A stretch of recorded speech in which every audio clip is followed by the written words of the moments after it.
Welcome to Addiscene, everyone. I'm Dory Croggy, sitting in for Harry and Lori Theodore. On today's show, we'll visit the Addison Public Library. They are partnering with the DuPage Health Department to inform the community about Enroll DuPage, and we'll learn about that a little later. Right now, I'm with Mayor Rich Veenstra and Jack Mensching, president of Itasca Bank and Trust Company.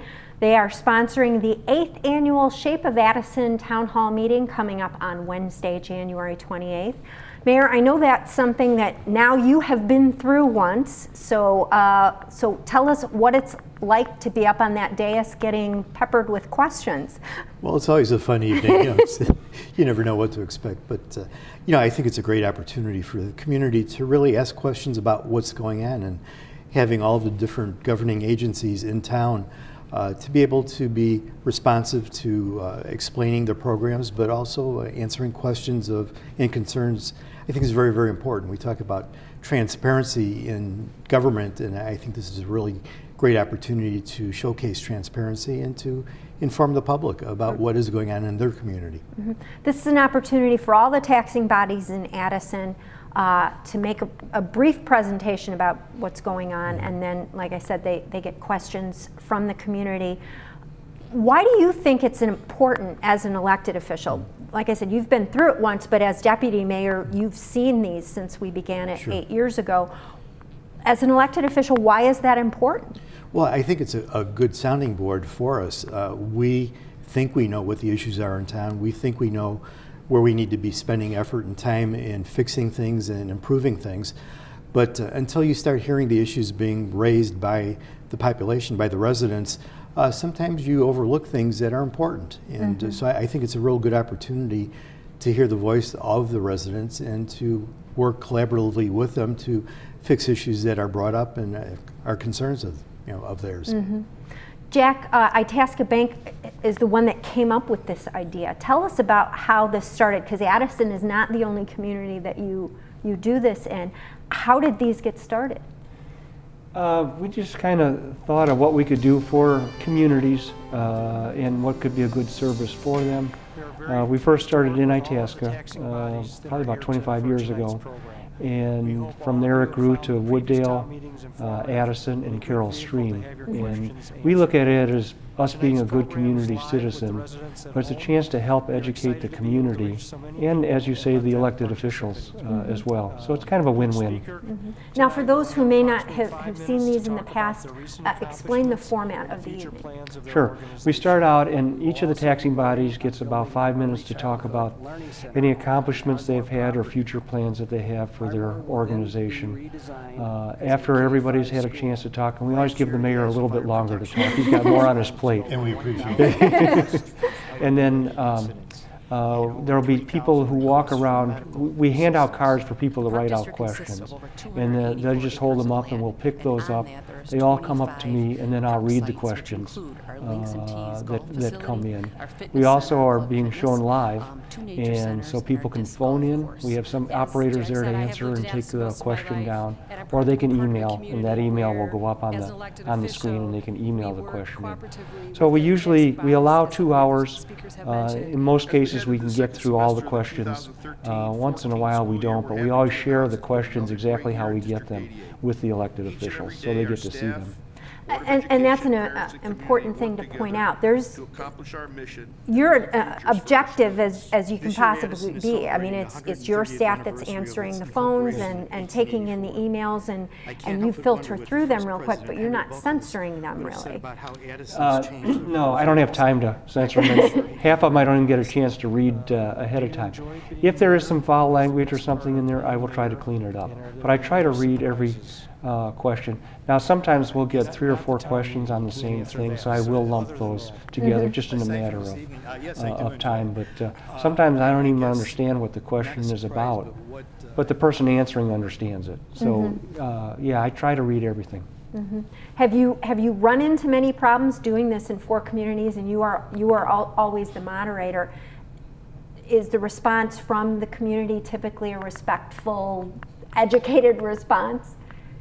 Usually, unless there's a really hot issue where there's different sides being taken in a community, then sometimes things can get a little out of hand. Or if somebody has an axe to grind with one person or one taxing body. Sometimes it can get a little bit, but 98% of all questions are very positive and very informative questions. Is that the mindset behind the fact that although we encourage people to attend it, they're not allowed to step up to the podium and ask the question themselves? As you mentioned, they have to write it out and you read it. Well, the reason behind that is if people have a chance to talk at the podium or at a microphone, it will take too long, and you can't cut somebody off. So by my getting the questions and being able to read them, I can read them much faster, so we can get through a lot more questions. Otherwise, if somebody gets up there and tries to go for 3 or 4 minutes, it just takes away from everybody else. Mayor, how do you prepare for something like that? Because you have, once you've done your presentation at the beginning, you don't really know what's coming.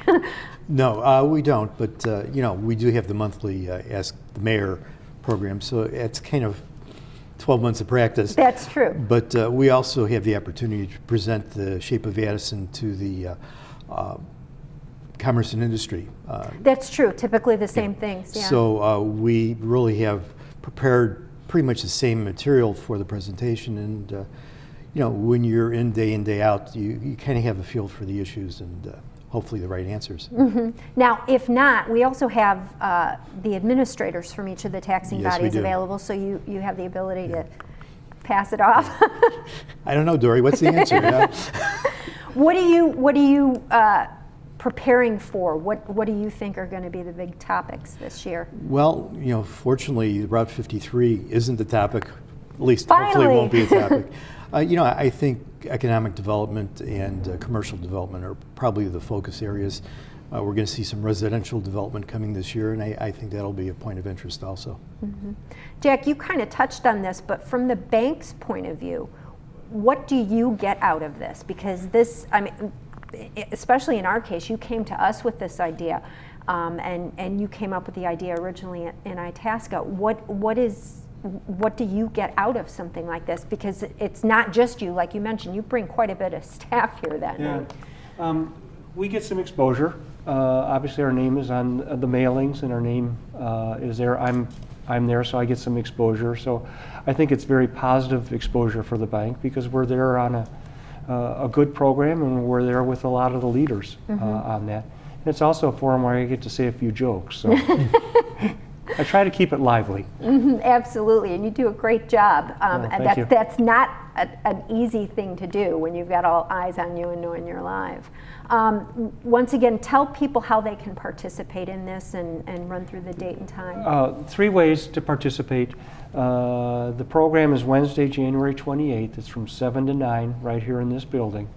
You can attend in person, and we'll probably get 50 or 60 people that will come to that, and you can write out the questions. You can phone in. The phone number will be on the screen that night. You can phone in and we'll read your questions from that. Or you can email in, and that number will, or the email address will be on the screen as well. So you can either watch it or you can come in person. Great. Well, once again, on Wednesday, January 28th, we encourage you to participate in the 8th Annual Shape of Addison.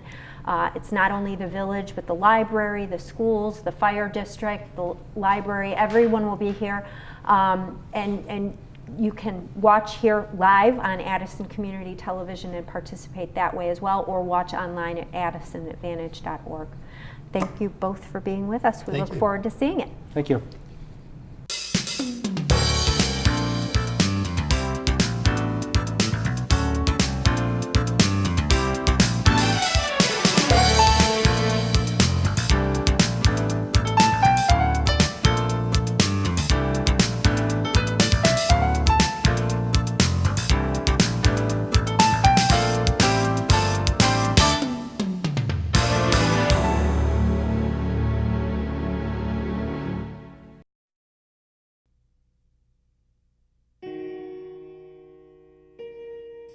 Dear Mom, I don't know how to start saying something like this. I'm so sorry. I shouldn't have gone to the party. I've entered a world I don't want to be a part of. I'm in hell, Mom. A nightmare, and I need you to help me. I'm so afraid it's too late. Everything spiraled out of control. want to be your little girl again. I love you, Mom, and I don't know where to turn. Love Dear you. baby girl, I wish I could have helped you. You would have never done anything, ever, for me to hate you. I just wish I could hold you in my arms and tell you it's all going to be okay, that we can just go back to the way it was. I love you, and I'd do anything to hold you in my arms one more time. Love, your Mom.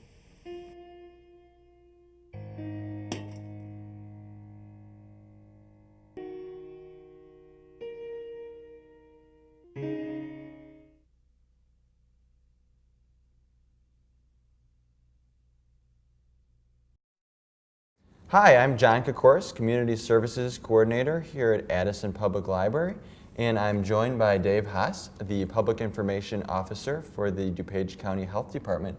And Dave is going to answer some questions and talk to me a little bit about what he's doing through the Health Department and what I'm doing through the library to help people get signed up for health insurance. So Dave, can you tell us in general what's taking place during this, I think it's the second year of Affordable Care Act enrollment? It is, John, and we really appreciate the opportunity to be here with you today. It is almost amazing to me that we've gone through one entire enrollment period and we're into the second enrollment. I know, it seems like we just finished up the first. It does seem like we just finished, and actually there's only 5 weeks left in this second open enrollment period. And so is it shorter this year than it was last year? It is a little bit shorter, and last year they did grant us a little bit of an extension also, and that is not expected this year. Ooh. So February 15th is going to be the deadline, and it is rapidly approaching. Okay, and then so there's a deadline coming. What is it that people need to buy insurance by this deadline, right? They need to buy insurance, and it's a really good point this year because last year there was a penalty if you did not get insurance or have Medicaid, and that penalty was $95 for the first open enrollment. This year it's gone up to $325 or 1% of your income if you don't have proof of insurance after February 15th. So that $325 is a real good incentive for people to get out and get insurance that will be available to them. And if I understand correctly, that penalty will even increase in the future as well, right? You're exactly right. Next year it's going to be double. It's going to be over $600 if you don't have insurance. So that's going to be a real incentive. They're kind of working people into this concept of getting insurance. Yeah. So you're saying, so people need to buy insurance through these exchanges or some other way. What kind of insurance are they buying? Is it like bare bones? Is it Medicare or Medicaid or what is it? Just as kind of a basic description of the insurance available, many people, if they have low income, might qualify for Medicaid, which we would certainly encourage them to do because there are a lot of benefits available. The other way that they go, there's basically 2 ways, Medicaid or through the marketplace it's called. And depending on their income, they may actually qualify for financial assistance. It's the reason that we're really encouraging people to work with the Addison Library and other organizations to get that insurance because there is financial assistance available and it is substantial depending on your income. Okay, so you can either get Medicaid or if you have a little more money, you can qualify for some basically a discount on just regular private insurance? It is regular insurance, and there are about 7 companies that offer insurance through the marketplace in Illinois. And when people come in, they actually sit down, they talk with a counselor, and they can then go through all of the options about creating an account to get insurance and then what options are available as far as insurance to them. And it's complicated because they'll be offered all kinds of different plans, and depending on what they want to pick and what they can afford. Then they can see what's available to them and can actually sign up.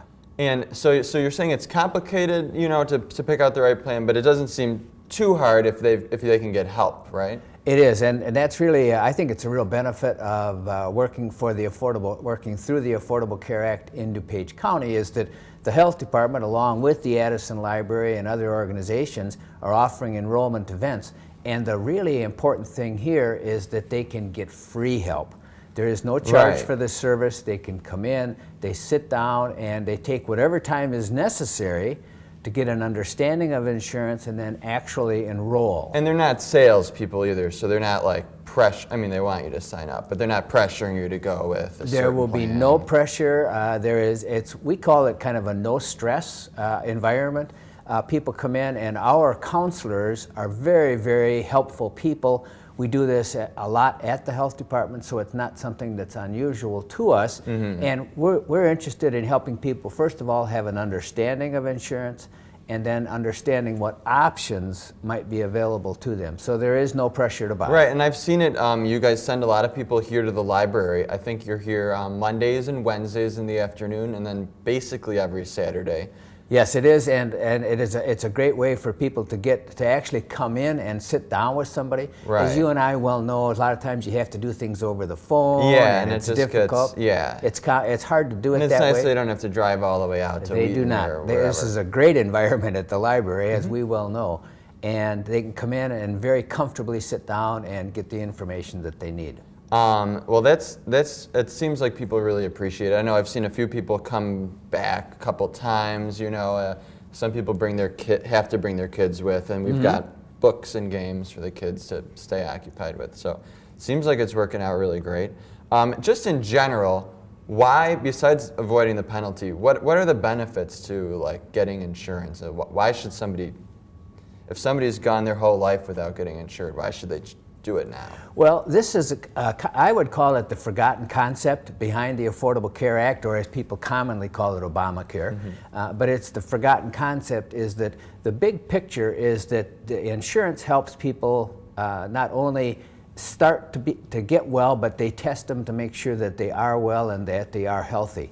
Part of the benefits for insurance is that they get 10 essential benefits, and those include things like doctor visits, wellness screenings, and that's really the concept behind Affordable Care Act. So it's to stay well, like before, not just wait till you get sick to go to the ER. That's the whole concept. Is that, and this doesn't happen in a very short time. This probably will take years to actually develop that kind of a culture. We call it a culture of wellness. Right. Is that it's going to take time for people to get used to going in for the screenings. And for example, if a person has diabetes and they don't know it, if they go in for a screening, if they get a blood test, they're going to catch it ahead of time. And then later in life, they don't end up in the emergency room. Right, and that's where it really would cost. It's very expensive providing health care through the emergency room. And I think that as people become accustomed to going for those wellness screenings, getting their blood tests, seeing a doctor, going in for all of the tests that are necessary to prevent illness, I think that that's the big concept behind the Affordable Care Act. So that's kind of the long-term goal of the whole effort? Yes, and this is only the second open enrollment. I think if you and I were sitting down 10 years from now, we'd say, wow, this has been successful. More people are aware of that culture of coverage, we call it. Well, hopefully we'll have that conversation on air 10 years from now. So would thanks very so much like to do it. Thank you, John. For chatting. And we don't have time today to go over our upcoming programs, but grab this out of your mailbox if you haven't gotten it yet. It's our bi-monthly newsletter. It's also on our website, addisonlibrary.org, and available to pick up at any of the desks here at the library. So we hope to see you at our programs this month, and or just checking out books.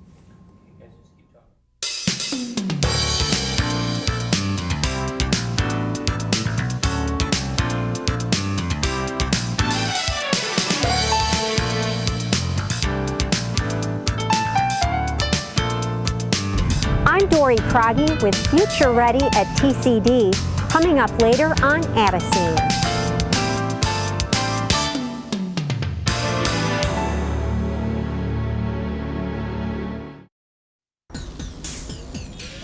How do you feel about your commute these days? A little crabby?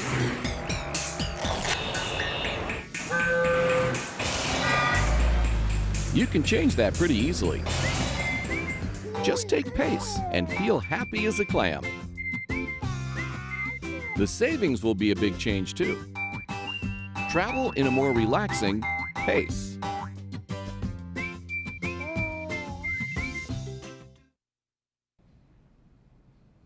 Hello, I'm Lieutenant Jeff Pluter from the Addison Fire Protection District. Chicago winters can bring on a lot of snow. There is a way you can help out your fire district this winter and help keep your neighbors and your own family safe. Did you know that Addison has more than 2,300 fire hydrants? With this many hydrants, the Addison Fire Protection District and the Village of Addison cannot possibly keep them all clear of snow. This is where you can help. By making sure the hydrant closest to your house is cleared of snow, you can aid us in case of an emergency. When hydrants are clear, we can find, hook up, and use the hydrant quickly during a fire. If the hydrant is snowbound, first we have to locate the hydrant, dig it out, and then continue. During this, we are losing valuable time and allowing the fire to grow.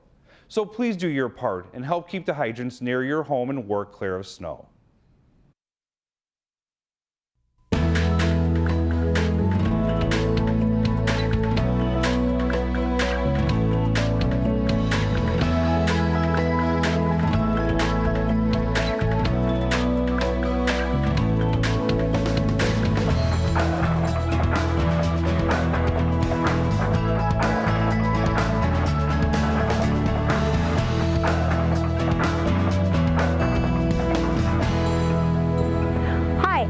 Croggy. We're here at Technology Center of DuPage. Come inside with me and we'll take a look at Future Ready at TCD. We're in the criminal justice area of Technology Center of DuPage, and I'm with Monica Shackelford, one of the instructors here, a former Wooddale patrol officer, and you've been teaching here at TCD for how long now? This is my 4th year. So tell us a little bit about the curriculum that you go through with the students. Sure, so the curriculum is not strictly law enforcement based, although that is the background of myself and the other instructor. We try to provide a broad-based curriculum that covers as many different aspects of criminal justice as possible so that students can make an educated decision, see a little bit about what each discipline is about, and then decide what they want to pursue.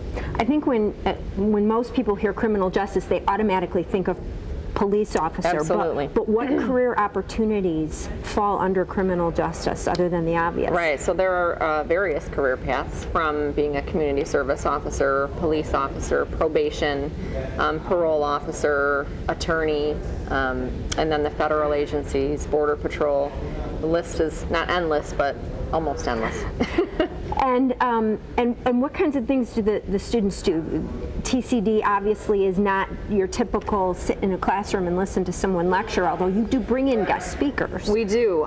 We bring in as many guest speakers from outside the building as we can, and that is largely driven by what the students tell us they want to know more about. So at the beginning of the year, we have students fill out a survey, and we just to kind of get a feel for what areas they're interested in most.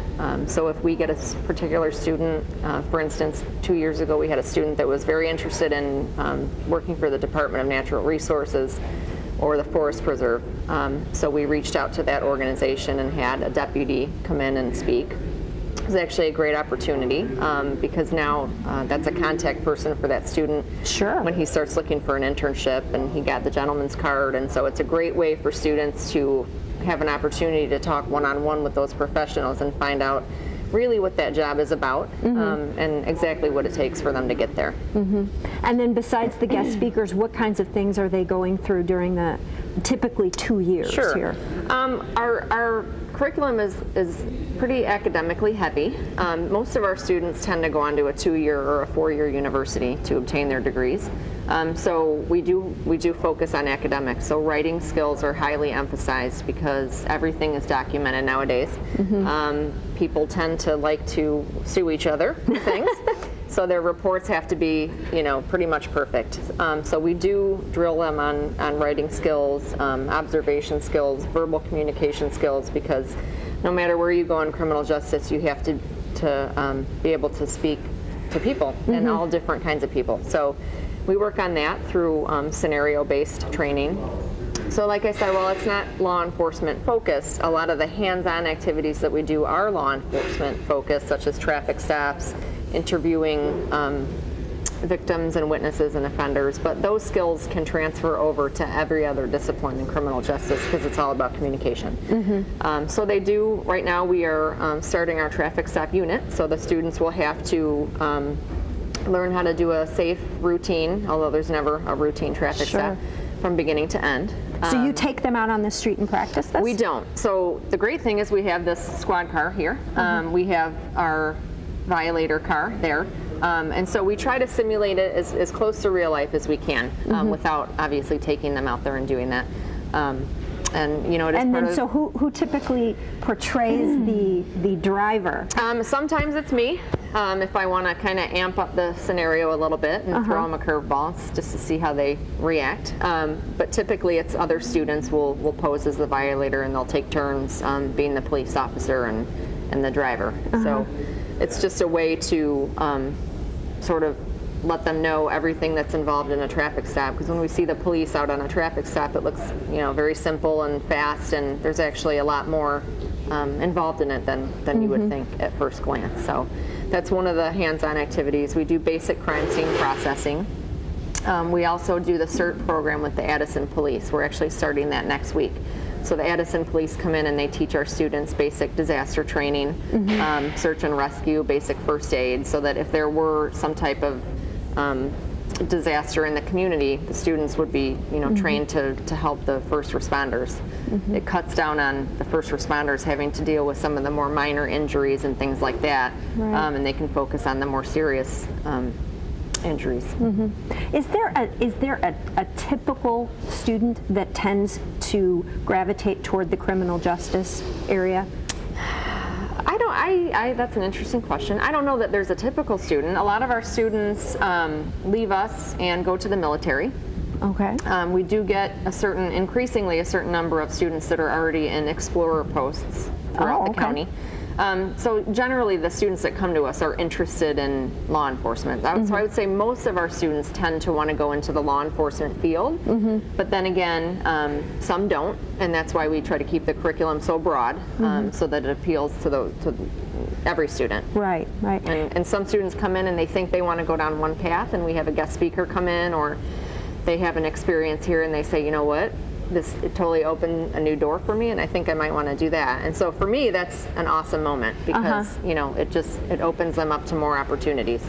And what are the advantages of them going through this program here at TCD, as opposed to just, you know, finishing high school and then going on to college or into the area they're interested in? Sure. Well, I think the main advantage is that they can come in, and it is an exploratory course, so they may get in here and they've thought all this time, I want to be a police officer, or I want to, you know, be a probation officer, and they come in and they see the things that are actually involved in it, and they say, most of the time it reinforces for them, like, this really is what I want to do, and this is fantastic, and I can't wait, and I'm, you know, happy to be spending time here. And then sometimes we have students that come in and they say, this is absolutely not what I thought it was. And that's also a good moment too, because then you're not spending, you know, I mean, I don't even want to know what it is nowadays, but $150,000 on a 4-year degree, only to decide that's not what I want to do. So I think it either, for them, it either reinforces it, or it allows them to rule that out as something they want to pursue.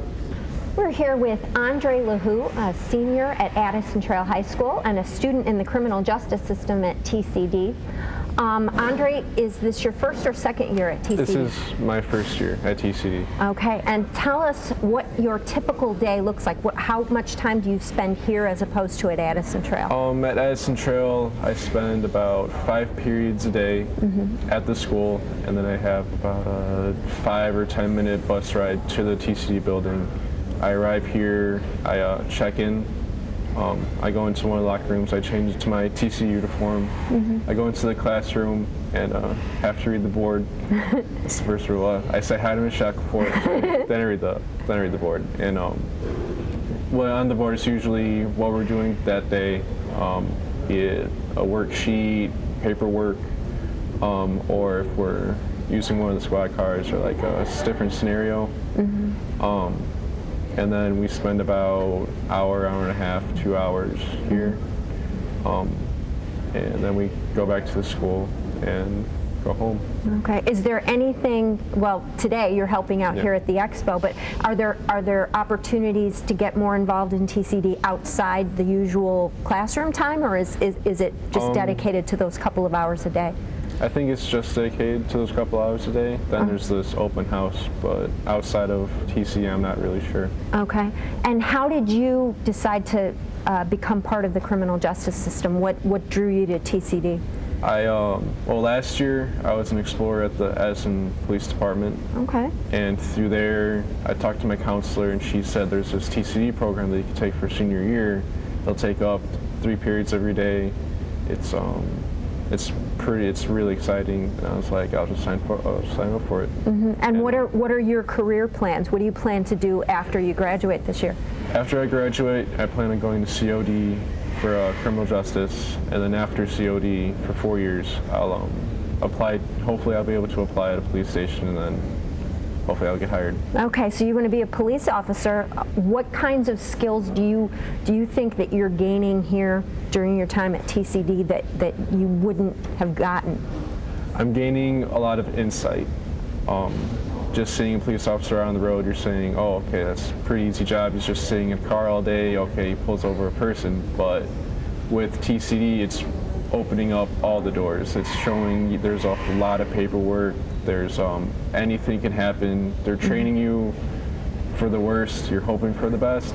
And it's just, and then there's a lot of different ways you can go. Like, I want to be a police officer out on the road, but then there's also Homeland Security, Secret, or like FBI, Secret Service, airport security, and then it's a lot of doors. So what's been the most surprising thing that you've learned during your time here? Most surprising thing is the paperwork. I heard that your first year as a police officer, you'll spend about 3 or 6 hours just with paperwork. Wow. A day. Wow, amazing. Have there been any speakers so far this year that have really made an impact on you, or any visitors to the classroom or anything like that? We have had a Homeland Security person come in. He had a lot of great insight on that type of criminal justice activities, and she said, Ms. Shackelford said that she would bring in, hopefully she'll be able to bring in anyone that we would want to see, and then also people that she had from the year before. Right. Well, thank you very much for being with us, Andre. Good luck. Thank you. So you've made your stop, you have your lights activated. Okay, so you need to let your dispatcher know that you've made a stop. So we'll just say that you are CJ1 is your unit number. So you would say CJ1, a traffic stop. CJ1, traffic stop. And then you wait for them to acknowledge. So I would say CJ1, go ahead. And you would say CJ1, traffic stop, and give your location. So we'll use Army Trail and Swift and Army Trail. Okay. CJ1, a traffic stop on Army Trail and Swift. Swift and Army Trail. So Swift and Army Trail. Sure. You want to double phrase everything. On a silver Ford Escort, no plates. On a silver Ford Escort, no plates. Okay. So go ahead and put your radio back. Oh, crap. Okay. Now go ahead and step out. So when you close the door, particularly at night, okay, you don't want to slam it because you don't want to give them advance notice that you're coming. Okay, so you're just going to kind of latch it. Yep. Okay. And then make your approach, keeping your eyes on the driver at all times. Just go ahead and press on the trunk. Make sure that that's locked up tight. Okay, so where you're going to want to stand is about right here in that bladed stance. Okay, so your gun sight is away. Okay, so what information do you think you need from him? License and registration. License and insurance. So you want to introduce yourself first. I'm Officer. I'm Officer Papadopoulos. Do you know why I stopped you? Do you know why I pulled you over? You were speeding. That's fine. You were speeding. You're speeding. License. Can I see your license and your, insurance, please? license and insurance, please. My license, I don't have insurance. Okay, thank you. So if he doesn't have insurance, that'll be another ticket. You're going to tell your dispatcher because you want to run his driver's license number and make sure that he has a valid driver's license, okay? So on the driver's license, the easiest way to run it is by license number right there, okay? So you would say CJ1, can you run a 1027 by file? What file means is you're telling your dispatcher, I'm about to give you this number here, okay? Right. They'll say go ahead. So say CJ1 1027 by file.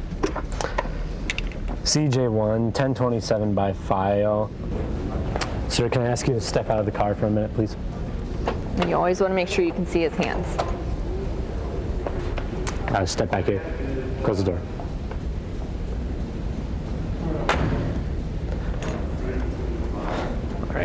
Hands behind, turn around, hands on the car.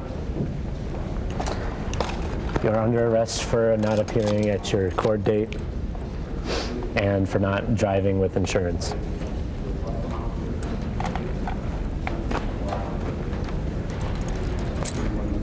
Please come with me. So you're going to want to take him, make sure you search him before you put him in the car. That's right. Okay? Please come this way. Just like we did yesterday. I'll be your backup officer.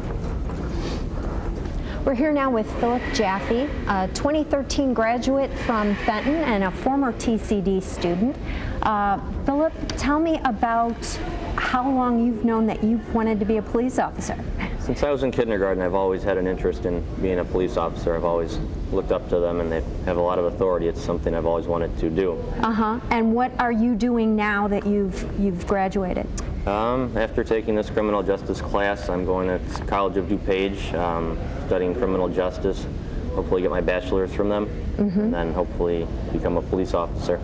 So let's talk a little bit about your experience at Technology Center of DuPage. How did you decide to come to TCD? Well, it was offered through my high school. I really didn't hear about it till my junior year, and I took it my senior year, although it was offered junior year. And some other kids in the school had taken it, and I had heard good things about it, and I thought that would be a great way to get started, especially going into college, kind of a prep course, if anything. Now you already knew your career path. What did TCD offer that you thought was important, as opposed to just going down the normal, graduate from high school and then go on to college? It's kind of the in-between class. I mean, you can tell if you really like it or not. I mean, it shows you what the field offers. You can tell whether or not it's for you. Kind of get a leg up in college because you have that advantage over other students who haven't taken the course. Was there anything in particular that made an impact on you while you were at TCD? A speaker perhaps, or instructor that you thought, this is really, I've definitely made the right decision here? Well, my teacher, Mrs. Shackelford, I really enjoyed being in her class. I mean, she made it fun, and it was easy to learn from her. She gave me a lot of good advice, and I really took a lot from her, so that was helpful. And then the classmates, of course, that's always fun. You're with people who want to do the same thing you do, which helps, and it really, for me, is what did it, the people in the program.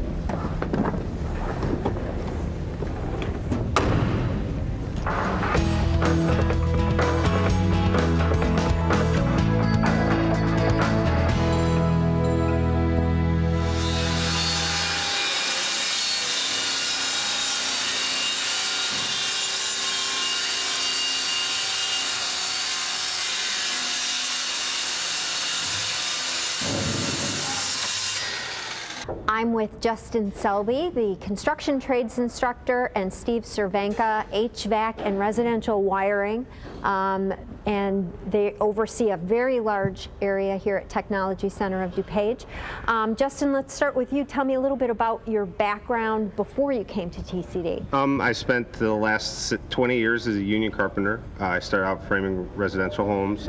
After 10 years in that industry, I moved on to commercial carpentry, where I built shopping malls, movie theaters, and a couple hospitals. Wow. So then what drew you to teaching instead? I went to college. I wrestled all through college, and I always wanted to teach.